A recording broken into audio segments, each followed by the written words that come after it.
fairness naman kay Senator Risa Ontiveros, no, since the baton, so to speak, was passed on to her by VP Leni Robredo, kita naman yung kanyang paninindigan at paglili dito sa opposition, di ba? Sa mga kanyang advocacy at saka sa Senado. Pero of course, we have yet to see her numbers pick up. Pero that depends between now and 2028. Tapos dito naman kay Senator Bam Aquino, of course, ang taas ng showing niya dito sa last election, pero depende rin sa kanya magiging performance dito sa 20th Congress, hindi ba?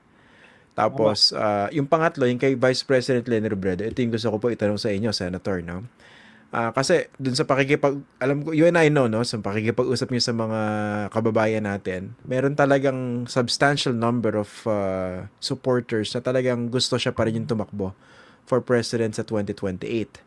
Ang tanong, will she be open to that? Na siya lang makakasagot. And number 2, sapat ba for instance yung kanya magiging performance dyan sa isang syudad to show the country na she did it here and perhaps she would be a very good president if indeed she runs again.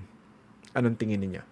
Well, una, ayoko i-presume kung ano yung kanyang magiging proseso sa pagpapasya. Pero tama ka, halimbawa, itong survey na ito, bagamat isa lang ito sa mga possible survey firms na gagawa ng ganitong klaseng survey, siya yung number 2 kay Vice President Sara. At kasama sa survey na yan, kung siya ay tutulungan o susuportahan ng mga Marcoses na walang malinaw na kandidato at clearly anti-Duterte, ay malaki ang chance na siya yung manalo.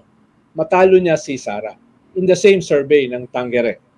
So, tama ka na marami pa ring mga pink, siya yung kinikilala. Pero the very fact na tumakbo siya sa Naga ay tingin ko is a very defining moment para sa kanya.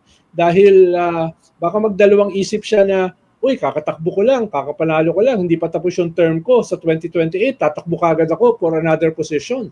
No? So, tingin ko yung kaunting alam ko sa kanyang katauhan, ay baka hindi naman yun yung kanyang maging direksyon.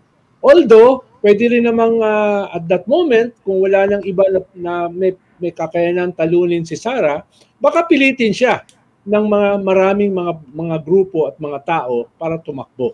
No? Kaya nga sinasabi ko, may mga variables pa na posibleng mangyari in the next 3 years. Ikalawa, sapat ba na ikaw ay manggagaling sa isang local position, tatakbo ka sa mataas na posisyon, halimbawa yung pinakamataas yung presidente? Well, yun yung naging halimbawa nung kandidatura ni Binay dito sa Makati, yung kanyang slogan. Ibig sabihin, pinapakita niya, yung nangyari sa Makati ay pwede niyang gawin on a national level. Kaya nanalo siya as Vice President at for a long while, siya yung frontliner for the presidency sa 2016. Hanggang 2016, siya yung mataas sa mga survey. Eventually, tinalo siya ni Digong. Pero ibig sabihin, naging viable siya kahit siya ay isang local mayor. Ganon din yung iniisip nila for Vico Sotto. Na baka si Vico, mayor sa Pasig, pwedeng mag-aspire for a higher position. Perhaps not sa 2028 dahil underage pa siya for either vice president or president. No? Pero ibig ay pwedeng maging narrative yung galing ka sa local at mag-aspire for a national position. Okay. Kaso ang naisip kong difference, Senator, ganito, no? Yung kay Binay, ang tagal ng kanyang panunungkulan sa Makati. Tama. In fact, talaga ang lalim ng pagkakatanim ng kanyang dinastiya dyan. And to be fair to him, he has a lot of accomplishments to show for that. Kaya nga, di ba, nag-resonate yung kanyang sinabi na ganito kami sa Makati. Pero in the case of Leni Robredo, 3 years lang yan kung sakasakali. Would that be enough? However glowing her performance may be as mayor, would that be enough to use that same narrative for another presidential run? Baka hindi. Dahil yun yung, at least yung alam nating karanasan, yung kay Isko Moreno. Kakapanalo pa lang niya, posibleng maganda yung kanyang nagawa sa Manila, pero hindi pa tapos yung kanyang term as mayor, first term, tumakbo na kagad siya for president. At nakita naman natin yung resulta. Mismo parang distant fourth dun sa mga tumakbo. At nung simula, ay nasa top 2, top 3 siya. Pero nung huli ay mas mataas pa sa kanya si Manny Pacquiao nung 2022 presidential election. Kaya in terms of experience, parang hindi. Pero who knows, no? Hindi natin kabisado kasi depende yan sa narrative. No? Depende yan dun sa pagdating ng 2027. Sino ba yung maganda ang ratings? No? Halimbawa ngayon, kahit nasa local na siya, mataas pa rin ang ratings ni Lenny. Kaya hindi tayo nakakasigurado.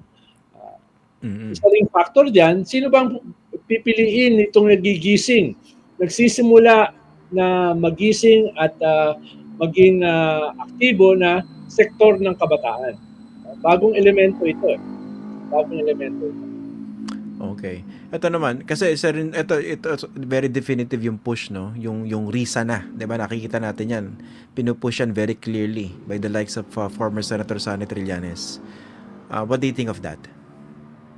Well, sabi ko nga kanina ay sinubukan nilang maging maaga yung ganyang klaseng positioning, partly para maiwasan yung masyadong late na desisyon katulad ng 2022, partly ma-float na yung idea, magkaroon na ng gestation sa isip ng mga tao, lalo na yung bumoto sa mga pinklawan last midterm election.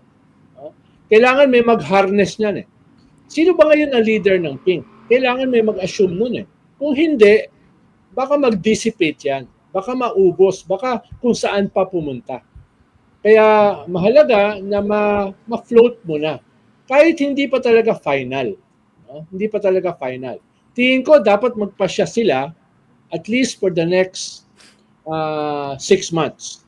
Huwag naman sila magpasya sa late 2026. Tingin ko yung next 6 months or 1 year will be crucial kung sino ba yung standard bearer ng mga pinklawan. Okay. Etong Tulfo, how viable would that be? Kung hindi si Raffy, baka naman si Erwin. Kasi si Erwin, basically, nothing to lose dahil senador pa rin yan kung matalo man kung tumakbo siya for president sa 2028. Well, syempre, yung power ng Tulfo ay hindi lang specific na individual, kung hindi as a brand. No? Pero last election, medyo tinamaan sila ng konti. Dahil yung isang Tulfo na nasa top 3 before, nung nagsimula yung mga surveys para sa Senate o para sa midterm, ay natalo. At si Erwin na nasa top dati ay nag-number 4. Mas mataas pa si Bam. No? At saka si Bato. No? At definitely, mas mataas si Bongo. So, medyo may kaunting tama rin sa Tulfo brand. At yung ACT-CIS na laging nasa top ng party list ay 2 seats na lang yung nakuha. So, pero ibang usapin din yung Tulfo. Ibig sabihin, compelling pa rin yung brand nila. Pero si Raffy has to decide whether to run for president sa 2028 or tumakbo for the Senate. Dahil unlike si Erwin Tulfo, si Erwin kasi, sabi mo nga, kung tumakbo siya for a higher position, kahit matalo siya, senador pa rin siya. Si Raffy, pag tumakbo siya, wala siyang posisyon. Kaya he has to decide kung i-risk na yon. I-risk na yon. Pero dito sa mga nakaraang survey, siya yung pinantatapat kay Sara. At pantay sila or mas mataas siya ng konti. Until sinabi niya na wag na siyang isama. Dahil wala daw siyang interest sa 2028. No? But isang dahilan kasi, Christian, bakit mataas si Sara, dun sa lahat ng lumabas sa survey, siya lang naman yung nagsabi na tatakbo siya sa 2028. Di ba? Si Lenny, ayaw na. Si Bongo, wala namang sinasabi. Si Raffy Tulfo, definitely sinabi, hindi. No? So, dun sa mga lumalabas sa survey na iyon, talagang medyo mataas si Sara dahil siya lang ang nagsabi na gusto niyang tumakbo. Sabi nga nung kaibigan natin, si Tokayong Ronnie Holmes, no? Mahalaga yung ipakita mo na interesado ka. No? Huwag lang yung ayaw mo dahil makakaapekto yan sa iyong ratings. At sa ngayon, ang nagsasabi lang na siya ay interesado at willing tumakbo ay for now si Sara. Si Shelo Magno, hinug na ba yon for president? Biglang siningit no? hinog na yon for the Senate. Pero tignan natin, dahil minsan kasi yung mga nagiging viable ay wala sa horizon eh. Or hindi siya number 1 for the Senate, halimbawa. Di ba? Minsan, last minute, sumusulpot eh. Katulad ni FBR, or ni Miriam Defensor, or ni Pinoy, di ba? Or ni Digong, no, in a negative way. So minsan nagkukuan yun eh. Hindi natin nasisigurado, no, na may mga sumusulpot na hindi inaasahan.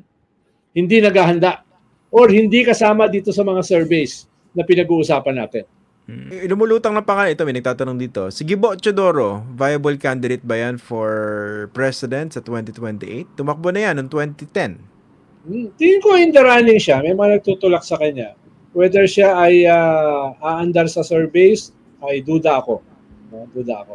Pero, may ko naman yan. May capacity naman yan. No? Matalino naman. May karanasan naman. No? Kaya, hindi ako magugulat kung siya ay magpapasyang tumakbo. Yung ito na, didinig ko rin no? Yung John Vic Remulla, would he be a viable candidate for Bongbong? Well, yung mga Remulla ang pinaka-powerful brothers sa administrasyon. Kaya hindi ako magugulat kung isa sa kanila ay mag-aspire din for a higher position. No?